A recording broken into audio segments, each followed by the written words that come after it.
कल 20 जुलाई को जंतर मंतर पर हम सबको पता है कि प्रोटेस्ट के दौरान हिंसा भड़की, बहुत सारे लोग घायल हुए। उसके बाद हमने ये भी देखा कि जो सीजेपी के स्पोक्स पर्सन थे, वो नड्डा जी से जाके मिले और उन्होंने अपनी मांगे उनको एक पत्र के रूप में सौंप दी, जिसमें था कि 1 करोड़ रुपए जो नीट एग्ज़ाम्स के दौरान, लीक के दौरान जो स्टूडेंट्स की सुसाइड हुई, उनके परिवार वालों को मिले। सोनम जी को हॉस्पिटल से डिस्चार्ज करके उनकी मनमर्जी हॉस्पिटल में ले जाया जाए, और जो धर्मेंद्र प्रधान है एजुकेशन मिनिस्टर, उनका इस्तीफा हो। ये 3 मांगे। अब भाई साहब, ये है मेरा कहना कि अगर ये मिलना संभव था तो पहले क्यों नहीं हुआ? ये लाठीचार्ज, ये हिंसा का वेट क्यों किया गया? क्या सरकार चाहती थी कि ये नौबत आए, उसके बाद हम कोई कार्यवाही करेंगे, या उसके बाद डायलॉग्स होंगे हमारे? क्या स्टूडेंट्स या जो लोग घायल हुए हैं, क्या उनकी कोई जान की कीमत है या नहीं है?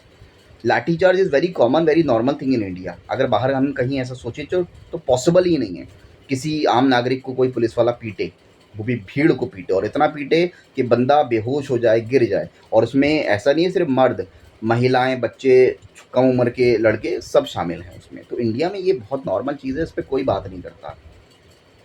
तो यही सवाल है। उसके बाद बहुत सारे वीडियोज़ में हमने ये भी देखा कि महिलाओं के साथ बहुत बदसलूकी हुई है।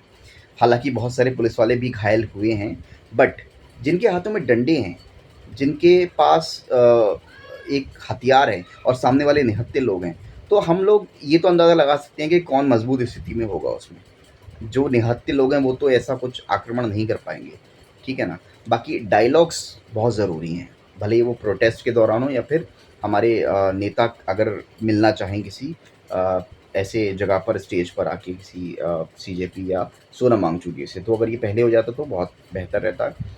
एक हमने वीडियो देखा कि ललन टॉप के एक अधिकारी पूछ रहे हैं, एक महिला चीफ आरएएफ की थी, उनसे कि मैडम, महिलाओं के साथ बहुत बदसलूकी हुई है, कपड़े फाड़े गए हैं, किसी ने उनके ऊपर पैर भी रखा, ये वो। तो महिला चीफ ने ये कहा कि ऐसा नहीं हो सकता, अगर हुआ है तो इंटेंशनली नहीं होगा।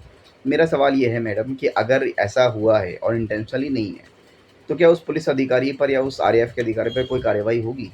उस महिला के साथ तो हो गया जो होना था। वो पता नहीं आज किस मानसिक स्थिति में हो, नहीं होगी कोई कार्रवाई उस अधिकारी के ऊपर। अगर इसका उल्टा होता, यानी कि किसी महिला पुलिस अधिकारी के ऊपर कोई आम नागरिक इस तरह से अगर अटैक करता, कपड़े फाड़ता, उसके ऊपर पैर रखता, तो क्या तब भी कार्रवाई नहीं होती? मैडम, अब इसका तो ऑब्वियस आंसर है कि तब कार्रवाई होती, और ऐसी कार्रवाई होती कि उसकी 7 पुश्तें याद रखती, जेल में डाला जाता, उसके घर पर बुलडोज़र चलता, उसके परिवार को पूरा परेशान किया जाता।